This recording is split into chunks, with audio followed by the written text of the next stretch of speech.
Hello there, folks. My name is Spoonks, and welcome back to an episode of Box Office Chat. This is the show where we break down the top 5 domestic box office results, see where each movie landed, and see how well each movie did. So let's get started. Number 5 was Dracula, opening with $4.5 million this weekend domestically, and since it's already released internationally, it adds to a worldwide total of $33 million.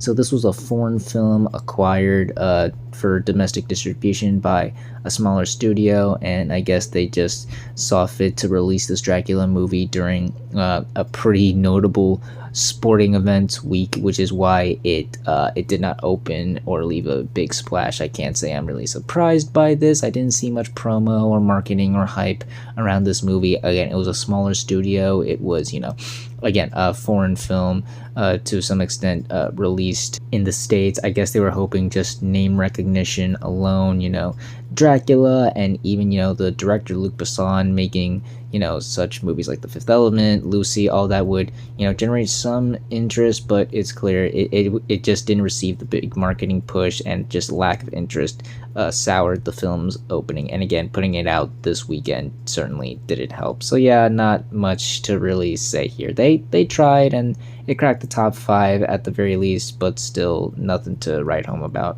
Number 4 was Stray Kids: The Dominate Experience, opening with $5.6 million this weekend domestically and $19 million worldwide. Stray Kids, y'all know who these kids are, right? Yeah, they're a very popular K-pop band, huge fan base, really devoted, if you know what I mean. So naturally, that fan base rushed out to see this once-in-a-lifetime opportunity, and it was able to shake things up at the box office, not to the degree like Taylor Swift did, but still really shake things up. Obviously, this is a concert film. Don't expect this to last long in the top 5. I'm not even sure if it's going to be in theaters for much longer, But hey, at least the fan base got to see their favorite band on the big screen and share it with fellow fans, Not much really else left to say here. I'm just happy that the fans got to experience this. Number 3 was Iron Lung, making $6.7 million this weekend, bringing its domestic total to $31 million and its worldwide total to $36 million. So it appears that Iron Lung was a bit on the front-loaded side of things last weekend. Definitely a bit of a fan rush with that. Most of the Markiplier fans rushing out to go and check out what all the hype was, and I definitely think it was largely affected by the Olympics and the Super Bowl this weekend, but still, it's not like this movie needs any more money to really be a success. Again, this is a movie that's said to be at least $3 million. It's more than however else you could possibly describe successful this movie truly is. The fact that this movie got to this much in 2 weeks is honestly astonishing, to say the least. I read an article somewhere with how Markiplier was talking about how he was so shocked. He thought it would only play in 200 theaters and barely make anything, and yet it was able to crack $30 million domestically, which is again a huge achievement, to say the least. So while we may not see this leg out much in the top 5, I'd still consider this a huge success overall. Still something to be very proud of, very accomplished about. For major props to the cast and crew who worked on this and really delivered. You guys deserve it. What a huge success this was. Number 2 was Solo Mio, opening with $7 million this weekend domestically. That total stays the same worldwide, as it hasn't been released in any international countries yet. Definitely not what you would expect from Angel Studios, a rom-com starring Kevin James. But hey, it spoke to some people, They were able to, crack at least a decent opening, I suppose. I'm not sure what the budget for this was, but I can't imagine it was that expensive. I think this was large in part due to the leading man himself, Kevin James. I think a lot of people were curious to see him take on a role like this, and we haven't really seen him a lot recently, especially in theatrically released movies. I think the last movie I saw him in theaters was Hotel Transylvania 3, which, sheesh, that was 8 years ago now. But so I think a lot of people were happy to see him in a big new movie And while yes, it was still, I'd say this is still affected by the Super Bowl and the Olympics. The fact that it was able to shoot up against a lot of the holdovers from last weekend, and obviously the newcomers this weekend, is still really impressive. I think the marketing really tapped into an audience who would really go check out something like this. But hey, curiosity, man. Yeah, I think this is gonna leg out similar to some other Angel Studios movies. They'll stick around for a bit but not make as much of an impact as some other blockbusters hitting theaters very soon. But yeah, still a pretty solid opening. Definitely a pleasant surprise. And finally, let's end the video off with the number one movie of the weekend, which was once again Send Help, making $9 million this weekend, bringing its domestic total to $34 million and its worldwide total to $52 million.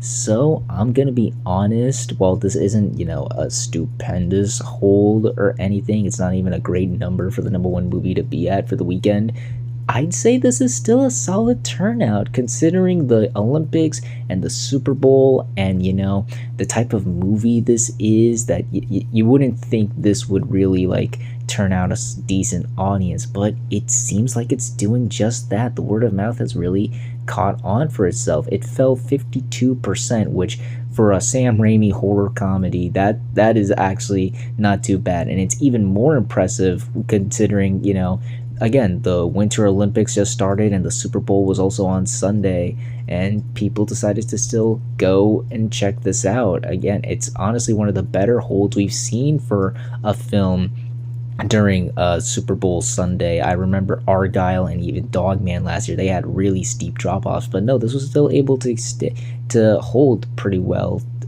in its second weekend, which is really impressive, and it's on its way to surpass its initial budget domestically, and it's already done so worldwide, and it's showing signs of improvement internationally. So I think it's safe to say this will be able to double that $80 million budget. Yeah, this is turning out to be a pretty solid sleeper hit for 20th Century Fox at the early in the year, which I still think is pretty impressive, to say the least. The fact that this movie was able to catch on and be somewhat of the breakout hit this early in the year is really impressive, and I'm very surprised and happy that it was able to really deliver on the box office success. So yeah, I'd argue definitely a pretty solid turnout, all things considered. And those were your top 5 domestic box office results for this weekend, but we're not quite done yet, as we've got another week ahead of us and new movies hitting theaters. And this weekend, we have a pretty busy slate of movies: Crime 101, Good Luck Have Fun Don't Die, and Nirvana the Band, the show, the movie. But there's 2 that I think are going to really make a big impact. Starting with GOAT, the latest from Sony Pictures Animation, is about who else? A GOAT getting the chance to play for his favorite Rollerball team, and proving once and for all that, well, smalls can ball. Yeah. I think this has a shot of really doing pretty well this early in the year. It's the first major animated film of the year. It's also the first major animated film to come out since SpongeBob and David back in December, and I think a lot of parents are more than eager to take their kids to see something other than Zootopia 2 right now. The marketing has actually been pretty solid thus far. I noticed it was a bit of a slow burn with the marketing, but they've really ramped it up. They've done a lot to promote and hype this movie up, and the buzz was really strong. I've been seeing a lot of people talk about how interested and excited they are about this movie, and it helps that Sony Pictures has made a big impact recently with animated films like Spider-Verse and K-pop Demon Hunters, and with this being the next of their animated films, I think that's gonna pique some people's interest. And oh yeah, it's also the NBA All-Star weekend this weekend too. I think a lot is working for this movie. I'm not expecting this to be the next Zootopia or even Spider-Verse or anything, but I think we're gonna see a pretty solid opening here. Definitely think it's gonna start the year off to a good start for animation. And then there's Wuthering Heights, the romantic erotic drama period piece based off the beloved novel of the same name. I think this is absolutely gonna crush this weekend for a number of reasons. One, Valentine's Day is on Saturday. This is the perfect date night movie. All the couples are gonna go out and see this. But also, the marketing has been excellent. They've been been doing an excellent job promoting this movie, seen tons and tons of stuff for this recently. The star power of Jacob Elordi and Margot Robbie has also boosted interest, as well as, the soundtrack being done by Charlie XCX. And, the buzz is also very, very strong with this. It ties to a lot of drama surrounding the movie, but hey, people are still talking about it, and I'm curious to see how people will respond to this movie, if they'll be won over by it and fall in love with it, or if they're completely turned off by it. I think that's gonna be really interesting to see, considering how the drama has been floating around this movie. It's one movie that I can soar above the rest or crater completely. It's going to be interesting to see where it falls, but as far as its opening weekend, I think it's safe for now. I think we're going to see a really solid opening here, maybe even our first true big opener of the year. Yeah, I have a lot of high hopes for this, but we'll see how well this movie truly does, as well as the rest of the movies that land in the top 5 on the next Box Office Chat. And that's going to do it for this week's episode of Box Office Chat. What did you all think of the results? Were you satisfied, unsatisfied? Comment down below and let me know.